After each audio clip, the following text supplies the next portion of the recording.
경제 논쟁이 뜨거워지고 있습니다. 세계 경제가 동반 침체에 빠질 것이라는 경고가 나오면서 수출 의존도가 높은 우리나라도 위기를 겪을 수 있다는 우려의 목소리가 있습니다. 하지만 위기 상황은 아니라는 견해도 있습니다. 우리나라 경제 괜찮은 걸까요? 어렵다면 어떻게 극복해야 할까요? 한겨레신문 경제팀 정남구 전임 기자, 산업팀 김경락 데스크 나오셨습니다. 두 분 안녕하세요. 안녕하세요. 네, 두 분 다 한겨레 라이브는 처음 출연하셨죠? 네. 자기 소개부터 좀 하셔야 되는데 정남구 기자 한겨레 언제 입사하셨나요? 네, 저는 1995년에 입사를 했습니다. 올해 24년 됐고요. 주로 경제 분야에서 일을 했습니다. 도쿄 특파원 했고 경제부장, 경제 담당 논설위원 했습니다. 네. 지금 전임 기자로 되어 있는데 네, 지금은 그렇습니다. 어느 분야에서 일을 하십니까? 지금은 현장에서 한국은행 담당하고 있고요. 국제경제, 국제금융시장도 맡고 있습니다. 그렇군요. 자, 김경락 데스크는 주로 어느 분야에서 일하셨습니까? 제가 2003년부터 기자 생활을 했고요. 최근 10년 동안에는 경제 여러 분야를 두루 했었습니다. 뭐 국내 금융, 국제 금융, 그다음에 예산, 그다음에 조세 정책, 뭐 거의 그다음에 산업까지 쭉 했었고요. 지금은 좀 이제 데스크를 맡아서 네. 좀 다른 영역에 있습니다. 데스크가 어떤 일을 하는 자리인가요? 일단 대부분 기자들은 자기가 취재를 해서 기사를 쓰지 않겠습니까? 근데 데스크는 거기에다가 팀원들이 쓰는 기사들을 이제 챙기는 일을 하죠. 손질을 하고 또 취재 지시도 하고 그런 역할을 하고 있습니다. 그렇군요. 자, 본론으로 들어가 보겠습니다. 대한민국 경제 상황에 대한 평가입니다. 경제 위기다. 이런 얘기를 참 많이 하는데요. 정남구 기자, 어떻게 보십니까? 저는 그런 표현은 써본 적이 없는 것 같습니다. 네. 정치인들은 경제 위기란 말을 쉽게 할 수 있지만 경제를 담당하는 사람들은 굉장히 제한적으로 경제 위기라는 표현을 씁니다. 좀 설명을 해 주실까요? 네. 왜 그런지? 대체로 합의된 경제 위기라 한다면 이런 경우인데요. 예를 들어서 금융기관의 연쇄 파산, 기업의 연쇄 도산 같은 경우예요. 그렇게 금융 시스템이 무너지는 경우, 그래서 환율이나 금리가 급변동하고 대규모 실업이 발생하는 경우, 이런 경우를 경제 위기라고 합니다. 우리나라에서는 과거에 1997년 말 98년 있었던 외환위기가 바로 외환위기. 경제 위기의 한 유형이죠. 네. 외환위기, 금융위기, 국가재정위기 이런 형태로 경제 위기가 옵니다. 지금은 그런 때라기보다는 경기 순환 국면에서 불황 국면이죠. 저는 지금 올해 상반기 정도부터는 바닥 다지기가 시작된 국면 같습니다. 겨울의 끝자락 정도거든요. 이미 경기 정점에서 하락한 지 2년이 지났거든요. 네. 그래서 지금 최근의 경제 지표들을 보면 거의 바닥에서 지금 바닥을 다지는 국면이 아닌가 생각합니다. 오늘 아침에 경향신문이죠. 경제 위기를 넘어서 일본식 장기 침체 가능성이 있다. 뭐 이런 기사를 일면에 네. 기획으로 실었던데요. 어떻게 봐야 됩니까? 장기 침체 경제 위기 보면 제가 볼 땐 경제 위기가 더 무섭습니다. 아, 그런가요? 네. 장기적인 저성장은 있을 수 있지만 경제 위기가 오면 그 후유증이 장난이 아닙니다. 보통 경제 위기 뒤에 장기 침체가 올 수 있죠. 일본은 1991년에 버블이 붕괴했습니다. 그 버블 붕괴 이전에 1985년에 플라자 합의라는 게 있어서 엔화 가치를 급격히 끌어올리는 일이 있었죠. 그때 일본이 경기가 불황에 빠질까 봐 금리를 낮췄습니다. 그러자 굉장히 경기가 활기를 띠면서 부동산, 주식 같은 자산 가격이 급격히 올랐거든요. 그랬다가 91년에 걱정이 되니까 금리를 올리기 시작했는데 굉장히 빠른 속도로 올리면서 자산 가격이 급락을 했습니다. 부동산 가격은 그 뒤에 10여 년에 걸쳐서 거의 70%가량 떨어졌고요. 주가도 반 이상 떨어졌습니다. 이게 이제 일본 장기 불황의 시작인데 그때 보면 98년 무렵부터는 이제 디플레이션이 시작됩니다. 네. 성장률이 계속 떨어지면서 그 뒤에는 물가도 떨어지고 물가가 떨어지니까 소비도 투자도 줄고 그러면 다시 기업들 생산이 줄고 고용이 줄고 그런 악순환에서 장기 침체가 있었습니다. 92년부터 2009년까지 그러면 한 18년 되죠. 그렇죠. 이 기간 동안에 일본은 5년간 마이너스 성장을 했습니다. 그리고 2% 이상 성장을 한 게 4년에 불과합니다. 굉장히 낮은 수준의 성장이 장기간에 걸쳐서 이루어졌고 그 기간 동안에 잠재 성장률 자체가 급격히 하락했습니다. 지금은 작년에 0.8% 성장했거든요. 지금은 이게 잠재 성장률 수준이라고 합니다. 왜 그런가 하면 일본은 이미 생산 가능 인구가 감소했고 인구조차 감소하고 있습니다. 생산이 늘어나려면 노동력 투입이 늘어나야 되는데 노동력 투입이 감소하니까 성장이 어려운 거죠. 그래서 일본은 굉장히 낮은 수준의 성장을 이어가고 있는데 지금은 그렇다고 해서 옛날의 장기 저성장이 이어지고 있다고 말하지는 않습니다. 우리나라 경제도 일본을 따라갈 가능성이 있다고 봐야 할까요? 매우 저는 비슷하게 하고 있다고 봅니다. 큰 차이가 있다면 일본은 1991년에 거대한 버블 붕괴, 그 네. 버블 붕괴에 의해서 금융기관들이 어려워지고 그래서 기업들이 자금 조달이 어려워지고 이런 일들이 있었지만 우리는 아직 그것은 없습니다. 그 이후에 인구 고령화가 이루어지고 있고 생산 가능 인구가 이제 본격적으로 감소하기 시작할 거고 또 한 가지는 비정규직의 확대라든지 그리고 미래에 대한 불안감의 확대라든지 이런 건 일본과 비슷합니다. 그렇군요. 자, 김경락 데스크, 김경락 기자라고 제가 부르는 게 더 편하겠네요. 자, 이게 사실 쉽지만 쉽지 않은 그런 질문입니다. 아니, 자영업자들은 항상 이 체감 경기 너무 어렵다 이렇게 얘기를 하는데요. 이렇게 자영업자들이 느끼는 체감 경기가 어려운 이유가 뭘까요? 그 질문을 좀 바꿔서 생각해 볼 필요가 있습니다. 그러니까 영세 자영업자들이 언제 좋았던 적이 있을까 생각을 해보면 사실은 좋았다라고 말씀하시는 분들 한 10년 전, 20년 전으로 거슬러 가야 될 겁니다. 그 말씀은 무슨 말이냐면 영세 자영업자들이 어려워진 것은 한 10년, 20년 아주 장기화됐고 네. 장기화됐다는 것은 그만큼 구조적인 이유가 있다는 이야기가 될 것입니다. 그 영세 자영업자들이 장사가 잘 되기 위해서는 사실은 그분들이 파는 물건들을 살 수 있는 사람이 많아져야 되지 않겠습니까? 근데 많은 분들이 아시겠지만 2000년 이후에 우리나라가 소득 불균형이 굉장히 심화됐습니다.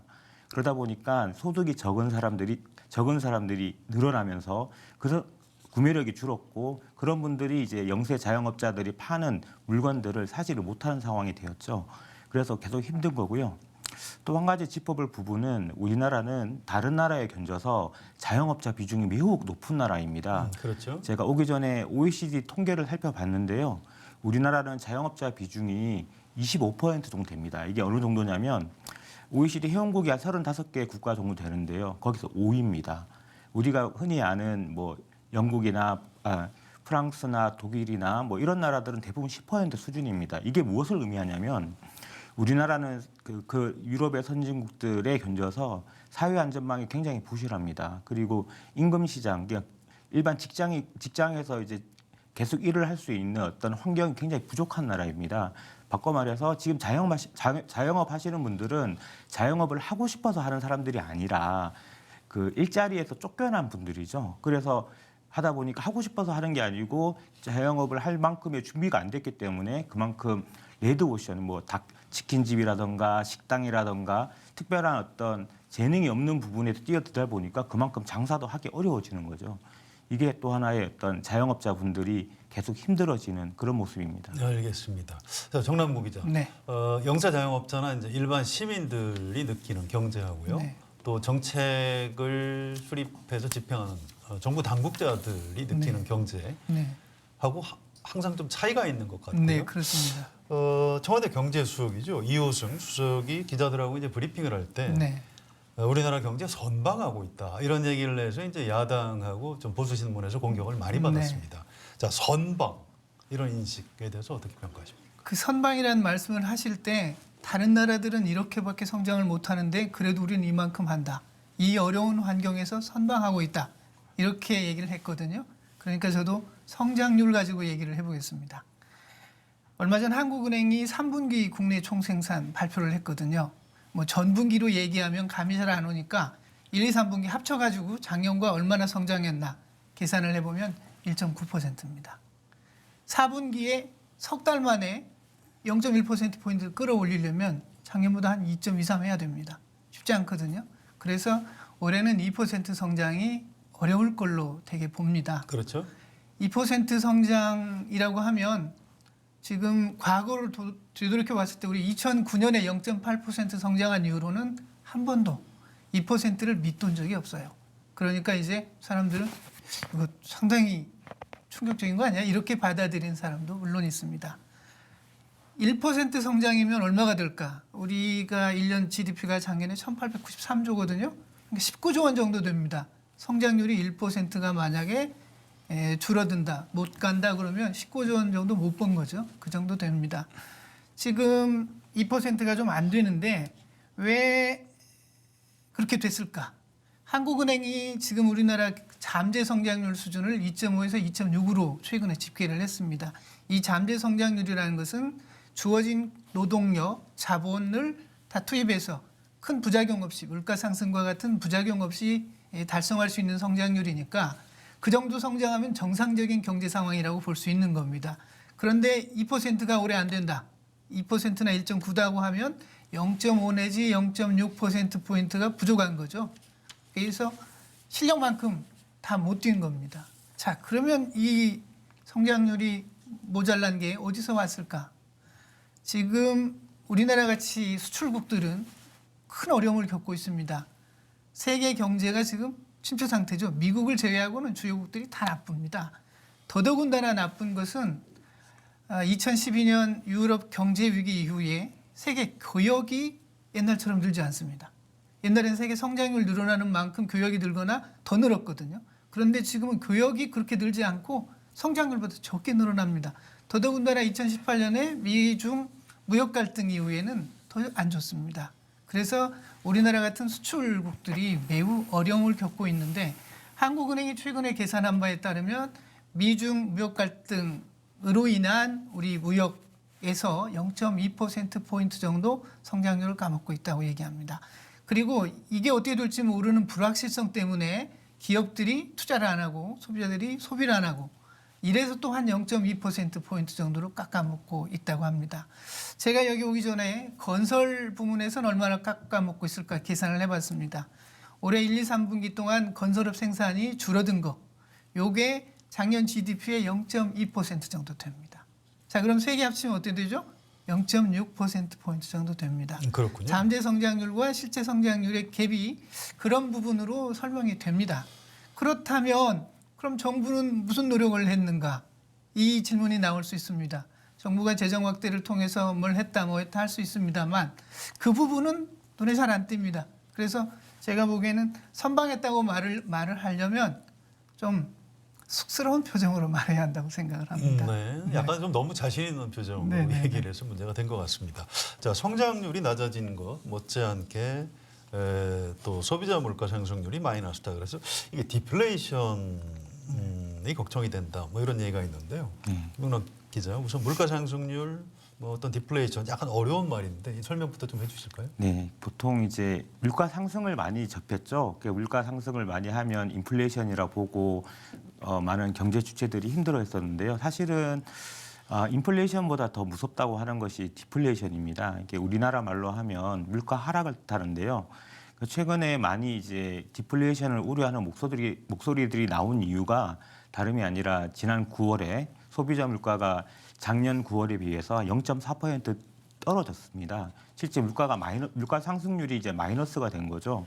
그래서 이제 디플레이션 되는 거 아닌가 이렇게 우려하는 목소리들이 많았는데요. 사실은 한두 달 정도의 어떤 물가 하락 가지고 디플레이션이라고 통상 보지는 않습니다. 왜냐하면 그 어떤 지속적인 물가 하락이 나타날 경우를 우리는 디플레이션이라고 합니다. 네. 바꿔 말하면 일시적인 요인에 의해서 물가는 오르고 내릴 수는 있죠. 근데 그 일시적인 영향이 아니라 만약에 구조적인 이유로 물가가 하락한다라고 하면 이게 지속적일 수밖에 없으니까 디플레이션이다 이렇게 보는 거고요. 뭐 지금 정부나 한국은행에서는 지금 현재 상황을 디플레이션 상황으로 보지는 않는 것 같습니다. 네. 다름이 아니라 지속적으로 물가가 하락하지 않을 것이다. 이렇게 판단하는 것 같습니다. 그 부분 정남훈 기자한테 추가로 좀 질문을 하려고 했는데요. 네. 한국은행 또 기재부 이런 데서는 내년에는 물가 상승률이 1%대로 회복될 거다 이렇게 얘기하는데 근거가 있는 건가요? 우선 말씀드리고 싶은 건 한국은행은 물가 목표치가 연 2%입니다. 아, 2%가 그렇군요. 되도록 이제 네. 그 통화 관리를 잘 통화 해나가야 정책을 된다는 펴야 얘기죠. 하는데 네. 그렇게 안 되고 있죠. 또 한 가지 우리 소비자들한테 앞으로 1년간 물가가 얼마나 오를 것 같습니까? 하고 물어봤더니 최근 대답은 1.7%였습니다. 원래 항상 2% 넘다가 최근 들어와서 실제 물가가 마이너스 되고 그러니까 이제 내려왔습니다. 2% 밑으로. 2% 밑으로 내려온 거 처음이거든요. 어쨌든 소비자들은 아직은 물가가 오를 걸로 생각하고 있습니다. 그렇기 때문에 디플레 심리는 아직은 없습니다.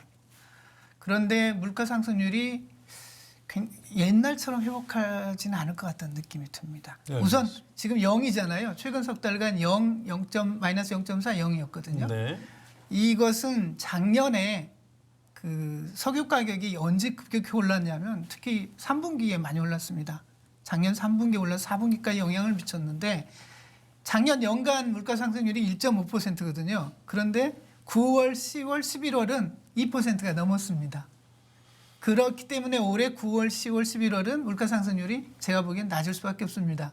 12월, 1월 넘어가면 꽤 회복을 할 겁니다. 지금 농산물이나 석유를 제외하고 나머지만 갖고 보면 0.8% 안팎 오르거든요. 그걸로 고려해 보면 0.8에서 1% 정도까지는 내년으로 가면 회복이 될 것 같긴 한데 그렇다고 해서 소비자 물가 상승률이 높을까? 그렇지는 않을 것 같아요. 소비자 물가 상승률이 마이너스인 것도 문제지만 사실 소비자 물가 상승률이 낮아도 사람들은 소비를 앞당겨 하려고 하는 게 점차 줄어들죠. 그런 점에서는 좋지 않습니다. 네, 알겠습니다. 자, KDI에서 또 약간 다르게 보는 것 같은데요. 공급 부문 문제가 아니다. 뭐 전 세계적인 현상을 반영한 것도 아니다. 이게 무슨 얘기입니까? 사실 그 KDI는 과거부터 정부나 아니면 한국은행과 조금 결이 다른 판단을 해왔습니다. 특히 물가 부분에 대해서. 그러니까 무슨 이야기냐면 물가라는 게 딴 게 아니라 물건의 가격이 아니겠습니까? 가격은 공급과 수요가 만나는 지점에서 형성되는 건데요. 정남국 기자가 설명했던 농산물 가격, 그다음에 석유류, 뭐 유가라든지 이런 것들은 물건의 공급적 요인이라고 합니다. 그러니까 공급적 요인에 의해서 물가가 움직인다고 볼 때는 이런 말입니다. 일시적인 요인에 의해서 물가가 오르거나 내렸다 이렇게 보는 거고요. KDI가 주목한 것은 사실은 수요 쪽 부분을 보는 겁니다. 그러니까 공급적 요인은 일시적 요인이어서 우리가 좀 가볍게 볼 수는 있지만 수요 부분에서 문제가 발생한다면 좀 심각한 거 아니냐 이런 이 KDI의 지적인데요. 실제 좀 긴 시계로 보면은 KDI의 주장이 전혀 터무니없다고는 볼 수 없을 것 같습니다. 뭐 기억하시겠지만은 2000년대 초반까지만 해도 우리나라의 소비자 물가 상승률이 통상 3.6에서 4.1까지 왔다 갔다 했었거든요. 그러다가 2000년대 중반 되면서 이제 2% 후반대로 좀 낮아졌고요. 오름폭이 둔화됐고요. 그리고 2008년에 금융위기가 오고 2010년 이후부터는 1%대까지 쭉 떨어졌습니다. 오름폭이 낮아졌죠. 그러다가 최근에는 0%까지 떨어졌습니다. 그러니까 15년에서 20년 정도의 시계로 보면은 분명히 물가 상승률이 계속 둔화되고 있고 이것은 보통 공급 요인으로 보는 게 아니라 일시적인 요인이 아니라 수요 쪽 문제로 봅니다. 그래서 수요 쪽에서 문제가 있다고 하는 것은 그만큼 물건을 살 수 있는 여력, 즉 소득 기반이 많이 약해지고 있는 거 아니냐 이런 쪽에 주목을 해서 이 KDI가 이제 그런 주장을 편 것으로 이해가 됩니다. 알겠습니다. 자, 경제 성장률이 낮아진 원인에 대해서 아까 정남국 기자가 좀 설명을 해주셨는데요. 그런데 지금 야당 쪽에서는 소득 주도 성장이라는 문재인 정부의 정책 방향 자체가 잘못된 것이다 이런 비판을 하고 있습니다. 자, 이 얘기를 좀 해볼까요? 어떻게 생각하십니까? 경제 성장은 어떻게 일어나는가? 노동력의 투입을 늘리거나 자본의 투입을 늘리거나 기술 혁신을 하거나 이 세 가지입니다. 그러니까 혁신을 계속해야죠. 성장을 하려면. 그런데 우리나라에서 왜 소득 주도 성장이라는 얘기를 하느냐? 그건 우리나라의 특수한 상황 때문입니다. 저는 우리나라의 상황을 면밀히 고려한 경제 철학을 담고 있다고 봅니다. 한 가지 수치를 말씀드리자면 우리나라는 2005년부터 2017년까지 한 번도 민간 소비 증가율이 경제 성장률을 넘어선 적이 없습니다. 이건 무슨 얘기냐? 민간 소비는 부진하다는 얘기입니다. 왜 부진할까? 역시 소득 부진이 가장 크죠. 우리가 과거에 많이 얘기했습니다. 기업 수익의 증가율과 가계 소득의 증가율을 보면 너무 현격히 차이가 난다. 이게 굉장히 오래전부터 진행되어 온 일입니다. 그런데 최근에는 다른 일들도 거기에 덧붙여서 여러 가지 많습니다. 노인 빈곤, 고령화에 따른 노인 빈곤. 노인 가구들 소비력 적잖아요. 네. 그리고 또 비정규직 확대는 뭐 예전부터 있던 일이고 소득이 소수에게 집중되고 있죠. 소득 격차가 확대되고 있습니다. 여기에다가 박근혜 정부 시절에 굉장히 팽창한 가계부채의 원리금 상환 부담이 있습니다. 이런 부분들이 가계의 소비 여력을 많이 떨어뜨리고 있습니다. 그래서 혁신도 계속 일어나야 하지만 네. 가계의 소득 여력을 확충해서 소비 여력이 생기지 않으면 저소비에 따른 수요 부족에 따른 경기가 좋지 않은 상태가 오래 이어질 수 있다. 이 부분이 바로 소득주도 성장의 담긴 철학입니다. 알겠습니다. 그렇기 때문에 한 일도 있죠. 기초연금 늘린 거요. 그다음에 아동수당 도입하는 거, 또 고등학교로 의무교육 확대하는 거. 요즘 뭐 무상교육이라고 합니다만 네. 건강보험 급여 확대해서 부담을 줄여주는 거. 이런 것들이 바로 그 일환들이죠. 알겠습니다. 다만 작년의 경우에는 제가 보니까 민간 소비 증가율이 2.8% 경제 성장률보다 0.1% 높았습니다. 이게 소득 주도 성장 정책의 효과인지 아닌지는 좀 더 봐야 합니다. 그렇지만 어쨌든 조금 좋은 조짐이 숫자로 일단 나타난 게 있고요. 또 한 가지 제가 염두에 두고 있는 건 이렇게 하는 동안 좀 재정이 적극적인 구실을 좀 해줘야 되는데 어쨌든 그 부분은 이 정부가 좀 미진한 거 아닌가라는 생각이 듭니다. 예산은 증가율을 높였는데 나중에 보니까 세금을 워낙 많이 걷었어요. 알겠습니다. 세금이 쌓이면 민간의 소비여력 투자력이 줄거든요.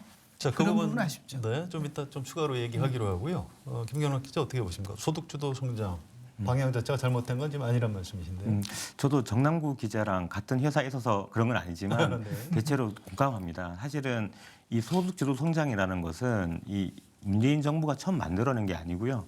사실은 국내 최초의 이제 미디어 중에서 이 소득주도 성장 전략에 대해 소개한 게 한겨레 신문입니다. 그리고 그 기사를 제가 썼습니다. 그게 2014년이었습니다. 그렇군요. 2014년에 쓰게 된 계기는 그러니까 금융위기가 2008년에 있었지 않습니까? 2008년 금융위기가 왜 발생했나라는 거에 대해서 전 세계 수많은 전문가들이 연구하고 분석하고 토론을 했습니다. 그러면서 과거와 다른 성장 전략이 뭔가에 대한 모색도 많았었는데요.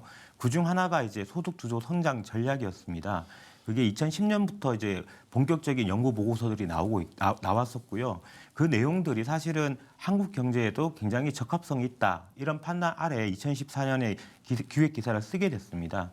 바꿔 말하면 저 역시 그 방향성은 좋은데 그래서 이 문재인 정부가 이제 공약으로 소득주도 성장 전략을 들고 나왔을 때 굉장히 반가웠습니다. 아, 내가 쓴 기사를 봤나? 이러면서 좋았었는데 네. 사실은 지금 드리고 싶은 말씀은 그 다음 이야기입니다. 그러니까 이 정부가 처음 이제 집권하고 나서 했던 주요 정책 중 하나가 최저임금이었습니다. 최저임금의 상승률을 16.4%로 잡았더라고요. 굉장히 깜짝 놀랐습니다.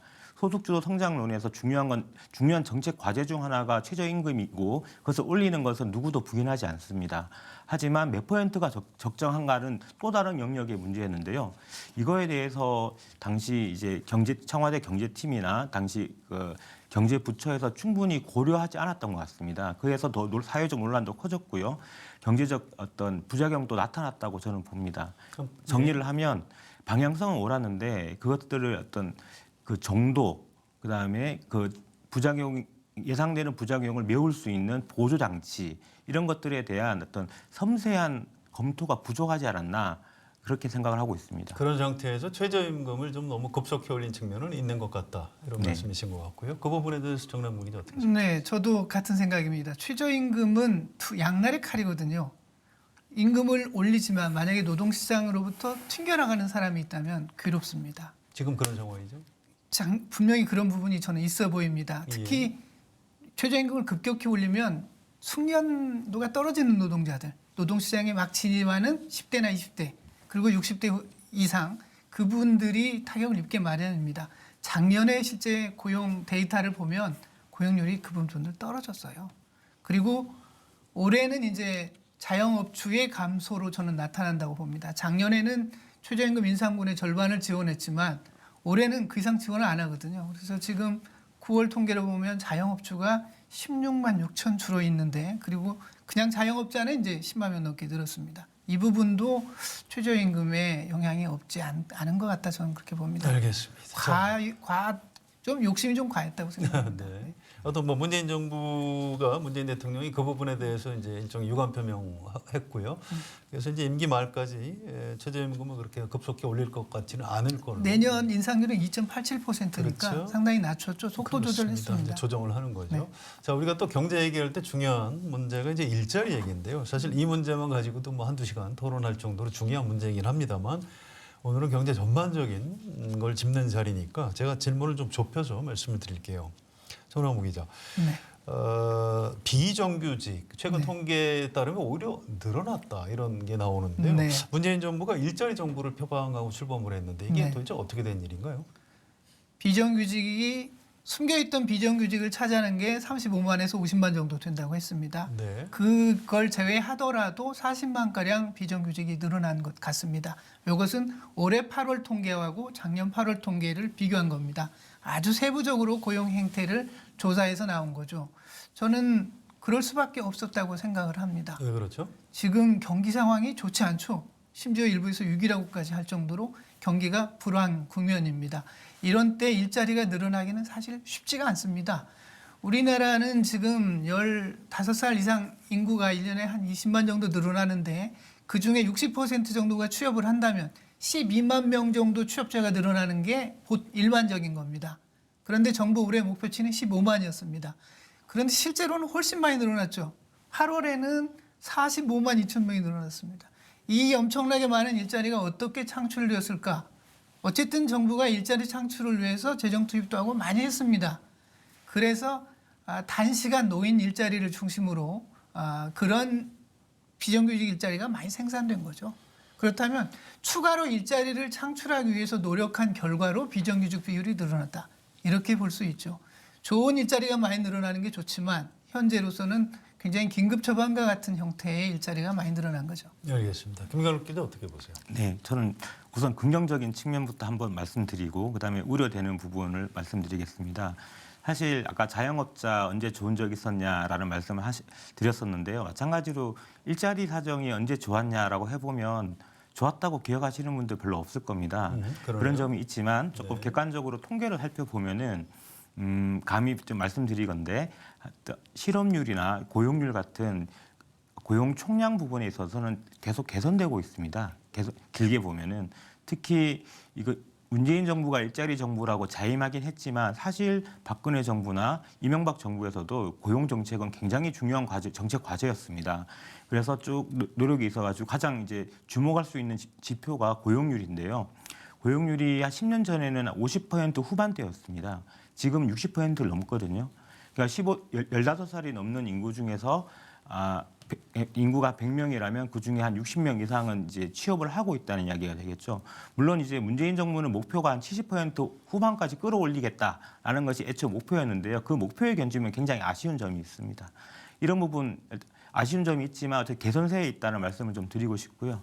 부정적인 부분은 제가 가장 걱정하는 부분이자 말씀을 많이 드리는 내용이기도 한데 지금 보면 중간소득 일자리가 많이 줄고 있습니다. 그러니까 총량은 늘고 있는데 네. 중간소득 일자리 없어요. 그러니까 고소득자 일자리, 그다음에 저소득 일자리는 늘어나는데 가운데가 비어버립니다. 이게 무슨 문제냐면은 아까 물가 상승률이 둔화되거나 하락하는 거 아니냐 이런 우려가 있지 않습니까? 그리고 성장률이 높아지지 않고 그리고 민간 소비가 부진하다고 했었는데 이게 다 관련이 있습니다. 중간소득 일자리가 많이 늘어나야 그만큼 경제 전체에 구매력이 생기고 수요 압력이 생깁니다. 그렇군요. 그런데 그 일자리가 사라지다 보니까 부자들은 작지 않습니까? 그리고 가난한 사람들만 많아요. 그러다 보니까 경제 전체의 활력이 떨어지게 되고 기업들도 수익이 줄고 소득은 그래도 더 줄게 되고 이런 상황들이 이런 악순환들이 벌어지는데 그런 점이 우리 고용시장에서 중간소득 일자리의 감소로 나타나고 있다고 생각합니다. 이 부분에 대한 대응이 필요하다고 생각합니다. 네. 문재인 대통령이 청와대 일자리 상황판 만든다고 했는데 지금도 있습니까? 뭐 제가 확인을 해보지 않았는데 아마 뗐으면 뗐다고 알렸을 것 같습니다. 그러니까 아마 붙어 있을 것 같고요.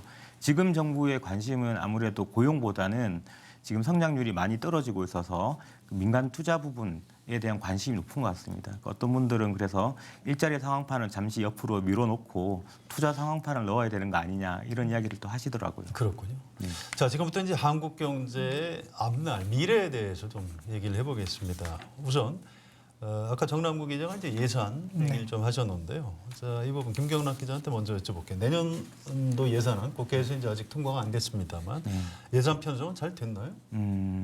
뭐 잘 됐는지 안 됐는지는 어떤 관점에서 보냐에 따라서 많이 다를 텐데요. 그 재정의 역할을 확대한다고 해서 뭐 슈퍼 예산안 이런 네. 얘기를 하고 있는데 어떻게 평가하십니까? 네, 일단 그 보통 재정을 확대한다고 할 때 그 기준이 뭐냐면 여러 가지가 있는데 그중 가장 중요한 기준 중 하나가 정부가 쓰는 돈이 걷는 돈보다 많은가를 따져봅니다. 이걸 총 지출이 총 수입보다 많은가를 따져보는데요.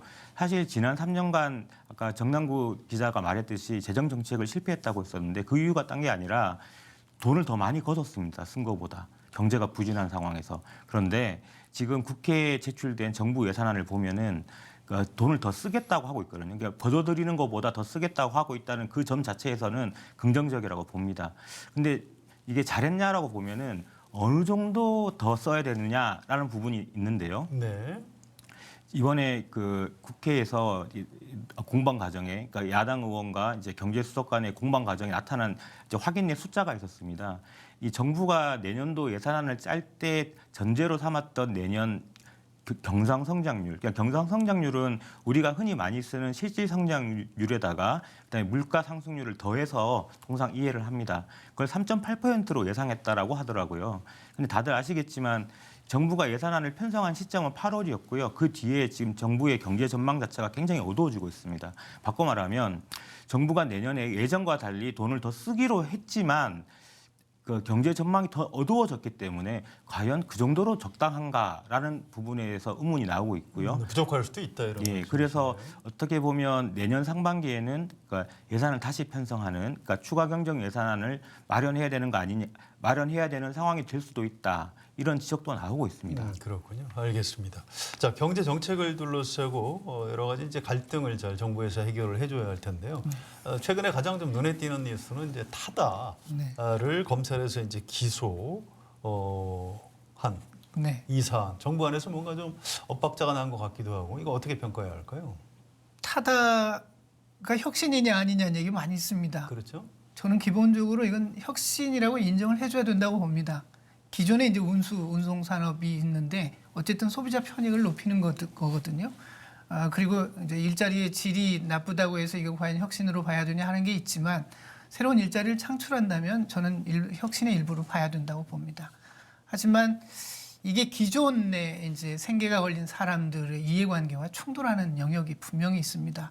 우리나라 택시, 특히 개인 택시 사업자들은 좀 역사가 좀 다릅니다. 개인 택시 면허를 받기 전에 대개 법인 택시에서 몇 년간 일하면서 그렇게 많지 않은 임금을 받고 무사고로 운전하고 그렇게 해서 이제 받은 면허잖아요. 그리고 그것을 거래도 할 수 있게 해줘서 재작년 같은 경우에는 서울 개인 택시 면허가 9천만 원대였거든요. 네. 그리고 작년에 8천만 원대, 올해는 7천만 원대까지 계속 떨어지고 있으니까 이 타다뿐만이 아니라 공항 리무진하는 벅시라든지 또는 카풀 서비스라든지 그리고 또 소카, 렌트카 비싼 소카 이런 것들이 이제 활성화되면서 우리가 가만히 앉아서 이제 이 손해를 보는 거 아니냐 이런 저항이 있습니다. 결국은 그 면허를 산 사람도 있거든요.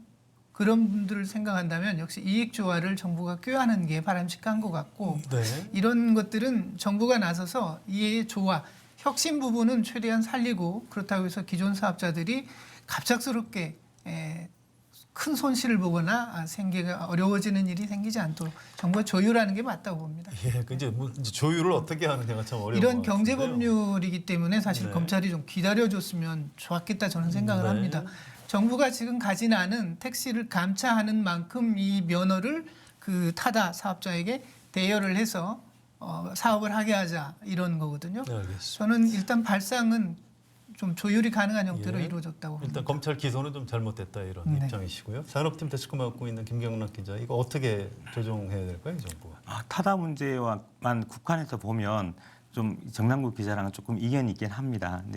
근데 이제 조금 좀 넓은 범위에서 생각을 해보면 뭐 정치든 사회든 문화든 그 각 다른 영역과 마찬가지로 경제에서도 새로운 세력이 등장하면 새로운 어떤 서비스가 등장하게 되면 기존 서비스와 충돌하는 경우가 훨씬 많습니다. 보완적 관계보다. 이런 것들이 계속 반복되면서 경제는 발전해 왔고요. 일반 소비자들은 그에 따른 편익을 누려왔습니다. 중요한 건 이 맞부딪힐 때 이걸 어떻게 풀어야 되는가라는 부분인데요. 사실 이걸 저는 경제 논리로만 접근해서는 좀 문제가 있다고 생각합니다. 네. 왜냐하면 이건 자체는 이번에 타다 문제에서만 봐도 타다가 공격적인 영업에 나서면서 사실은 같은 이해 당사자들인 택시 운전수 기사분들이 자살까지 하지 않습니까? 그러니까 이런 갈등은 경제 문제를 넘어서 사회 문제까지 비화가 됩니다. 그래서 저는 무엇보다도 이 갈등을 줄이기 위해서는 각 이해 당사자들이 흔히 말한 대화, 사회적 대화를 굉장히 잘해야 되고요. 이 중간자 역할을 해야 되는 정부 역할이 매우 중요하다고 생각합니다. 정부는 중간자이면서도 동시에 우리 경제를 이끌고 가는 또 다른 이해 당사자이기도 하거든요. 그래서 이 두 가지 역할을 아주 원만하게 하지 않으면 혁신 산업도 상처를 받고 기존 산업도 상처를 받는 그런 일이 될 수 있다고 생각합니다. 타다만 보면 제가 보기에는 정부가 지금까지 해온 것들은 기대 이상으로 잘 해오고 있지 않나 이런 생각이 듭니다. 많은 분들은 속 시원하게 빨리빨리 이제 일이 처리되길 매듭이 지어지길 기대하겠지만 말씀드린 것처럼 이거는 사회 문제이기도 하거든요. 이런 것들은 좀 시간을 두고 지켜보면서 기다려줄 필요도 있다고 생각을 합니다. 예, 알겠습니다. 자, 노동 분야도 굉장히 중요한 경제적인 쟁점들 뭐 여러 가지 복잡한 문제인데요. 이거 이제 너무 깊이 들어가면 좀 쉽지 않은 문제이긴 합니다. 제가 이것도 포괄적으로 질문을 드릴 테니까 좀 간추려서 답변을 네. 해주셨으면 좋겠습니다. 일단 52시간제 도입, 또 탄력 근로제 확대 네. 이런 노동 분야 쟁점들이 있는데요. 이 경제를 위해서 이 부분 조정 어떤 식으로 해야 될까요? 사실 여기에는 정답이 있지는 않습니다. 이해관계자들 사이에 조율해야 될 게 많아서 정말 노사 대화가 많이 있어야 되는 거거든요. 예. 근데 목표는 우리가 근로시간을 줄여야 한다는 건 틀림없는 사실입니다. 우리나라는 정말 너무 일 많이 하거든요. 그래서 이제 단계적으로 줄이기로 했는데 문제가 생긴 게 바로 이 부분입니다. 강제로 노동시간을 줄이다 보니 예전에는 많이 일해서 돈 벌던 사람이 돈 벌 기회가 줄어든다는 거거든요. 소득이 줄죠. 기업보다는 소득이 줄어드는 노동자들이 가장 걱정입니다. 경기가 좋을 때라면 임금이 올라서 커버가 될 텐데 지금 경기가 나쁜 상황이기 때문에 그 부분이 약간 걱정이 됩니다. 탄력근무 같은 경우에는 지금 3개월 범위에서 조율할 수 있게 돼 있거든요. 네. 근데 더불어민주당은 6개월, 네. 자유한국당은 1년으로 1년. 하자고 하는데 그렇죠. 사실 6개월로만 범위 기간을 늘려도 한 번은 뒤에 3개월, 그 뒤에는 앞에 3개월 해가지고 6개월에 몰아서 일하고 6개월은 일 적게 하고 이렇게 되거든요. 그것도 저는 과하다고 생각합니다. 알겠습니다. 네. 자, 김경락 기자 어떻게 보십니까? 저는 거의 공감하는 내용이었고요. 다만 좀 몇 마디 첨언을 하자면 이런 말씀을 드리고 싶습니다. 정책은 일반 정치적 공약과 달리 그 경제 상황에 맞춰서 유연하게 움직일 필요가 있다고 생각합니다. 그런 점에서 이제 정책을 변화를 줄 필요는 있다고 생각이 들고요. 예. 동시에 또 중요한 건 뭐냐면 또 자주 바꾸면 안 됩니다. 왜냐하면 그 자주 바뀌게 되다 정부에서 정책을 자꾸 변화를 주게 되다 보면은 이해 당사자들이 정부에 대한 신뢰를 잃어버리게 됩니다. 그리고 앞으로 어떻게 전개될지에 대해서 불확실성에 빠지게 됩니다. 그래서 바꿀 때는 확실한 이제 근거를 갖고 바꿔야 되고요. 그러니까 유연성과 어떤 인내심을 같이 이제 유지할 필요가 있다고 생각합니다. 네, 알겠습니다. 자, 다음 질문은 제가 우문현답을 기대하면서 간략히 여쭤볼게요. 자유한국당에서 이제 민부론이라는 걸 발표를 했고요. 내용은 뭐 두 분 대략 아실 겁니다. 민부론하면 우리나라 경제 살릴 수 있을까요? 저는 민부론이 어디서 많이 봤다 생각했는데 역시 일본에서 나온 책 제목이더라고요. 네. 1994년인데요. 게이오 대학의 교수였던 다케나가 헤이조 교수가 쓴 책 제목이 민부론입니다. 고이즈미 준이치로 총리 시절에 장관을 지냈거든요. 경제정책 담당도 했고 총무상도 지냈습니다. 주요 내용은 고이즈미 경제정책 비슷합니다. 민영화, 감세, 노동시장 규제 완화, 재정 건전성 확대 이런 것들이거든요. 그래서 저는 자유한국당의 민부론을 보면서도 정책 기조가 너무 똑같네 그런 느낌을 받았는데 정부가 잘 연결돼 있지는 않았어요. 근데 전체적으로 보면 기업 지금의 우리 재벌 중심 체제의 확대 재생산에 너무 초점을 맞추고 있다. 그걸로 인해서 2030년 1인당 국민소득 5만 달러가 어떻게 달성되지? 그래서 야 이건 총선 때 디테일한 정책을 놓고 얘기를 더 해봐야 되겠구나 이런 생각이 들었습니다. 알겠습니다. 김경락 기자. 네, 저는 이런 말씀을 드리고 싶습니다. 그러니까 그 현 정부가 추진하는 진보 정부라고 해야 되나요? 개혁 정부가 추진하는 정책을 소득주도 성장이라고 하지 않습니까? 소득주도 성장이 항상 모든 걸 설명할 수 없는 것처럼 한계가 있는 것처럼 그 반대되는 정치 집단이죠. 그러니까 야당에서 말하는 민부론도 모든 것에 정답이 될 수는 없습니다. 바꿔 말하면 틀린 부분도 있지만 맞는 부분도 있다고 생각을 합니다. 그러니까 알겠습니다. 경제 정책을 어떤 특정한 정당의 이념이라든지 이데올로기에 기반해서 판단한다면 좋은 정책마저도 이렇게 귀담아 보지 못하는, 귀담아 듣지 못하는 네. 뭐 그런 상황이 될 수 있는데요. 그런 부분에서 좀 주의해서 살펴보면 될 것 같습니다. 네, 알겠습니다. 자, 이제 마무리를 해야 될 텐데요. 내년도 경제 어떻게 전망하세요, 정남국 기자? 제가 아까 바닥 다지기가 지금 이어지고 있다고 말씀드렸는데 저는 더 바닥으로 내려갈 것 같지는 않습니다. 지금 나오는 신호들로 봐서는 여러 가지 그 바닥을 치는 신호들이 여러 가지가 있거든요. 세계 경제도 그렇고 미중 간의 무역 협상이 큰 변수인 것 같습니다. 미중 무역 협상이 지금 1단계 합의는 거의 이루어지는 쪽으로 됐는데 미국도 선거가 있고 그러니까 여기에서 더 갈등이 악화하지 않는다면 우리에게 좀 한숨을 덜 수 있는 거 아닌가 싶고요. 그렇다고 해서 내년 경제가 팍 좋아질 거라고 하는 기대를 가질 만한 것도 사실 없습니다. 그래서 더 나빠지진 않겠지만 옆걸음질을 좀 더 쳐야 되지 않겠나 하는 생각이 듭니다. 알겠습니다. 김경록 기자. 저도 크게 다르지 않는 의견인데요.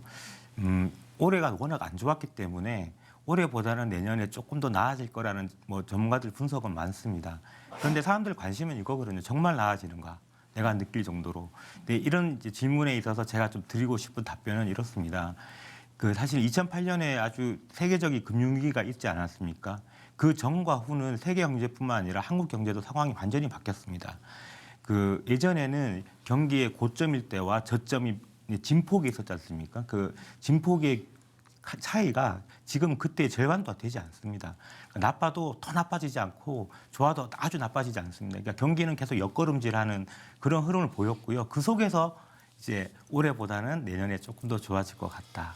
정도만 말씀드릴 수 있을 것 같습니다. 자, 경제가 어려우면 일반 국민, 서민들이 참 힘들어집니다. 두 분 경제 분야 담당 오랫동안 취재하고 기사 쓴 기자로서 우리 국민께 어떤 위로의 말씀 같은 거 한 말씀 부탁드릴까요? 뭐 모두 한 사람만 힘들다면 외로울 테지만 지금 많이 힘들잖아요. 서로 마음을 나누고 또 맡은 바 열심히 하시다 보면은 또 어떤 기회가 오지 않을까 정도의 덕담만 드릴 수 있을 것 같습니다. 네, 알겠습니다. 정남국 기자. 저는 정부에 바라는 게 있는데요. 그 대통령 국정 지지도 조사를 보면 부정적으로 평가하는 이유에 맨 앞에 거의 대부분 늘 이게 있습니다. 민생 경제 해결 부족이라고 하거든요. 그렇죠. 그게 바로 민심이 원하는 것이죠. 우리는 되게 경제 성장률을 매우 중시하는데 그거보다 더 중요한 게 실제 사람들이 피부로 느끼는 내 삶의 개선이거든요. 그 부분에 계속 염두에 둬야지 아차 하면 경제 성장률 쫓아가게 됩니다. 그래서 재벌 뒤따라다니면서 투자 좀 해주십사 이러고요. 어떻게 하면 건설 경기 부양해서 수치 좀 올려볼까 이 유혹에 빠지기 쉽거든요. 저는 그러지 않기를 바랍니다. 네, 자, 두 분 경제 전문 기자 오늘 유익한 말씀 대단히 감사합니다. 수고하셨습니다. 고맙습니다. 맞습니다. 경제는 사실 지극히 정치적인 문제입니다. 정부의 신뢰가 무너지면 국가 경제도 타격을 받습니다. 문재인 정부가 경제를 잘하고 있는 걸까요? 우리나라 경제 지금 괜찮은 것일까요? 국민은 답답하고 불안하기만 합니다. 저는 문재인 대통령과 정부 당국자들이 지금보다는 조금만 더 친절했으면 좋겠습니다. 경제 현실에 대해 자세히 설명하고 목표와 비전을 제시하면서 국민과 끊임없이 대화해야 한다고 생각합니다. 그렇게 해서 문재인 정부가 경제에서 성공한 정부로 평가받을 수 있게 되기를 간절히 기대합니다. 한겨레 라이브 오늘 준비한 내용은 여기까지입니다. 저는 목요일 저녁 6시에 다시 오겠습니다. 여러분 고맙습니다.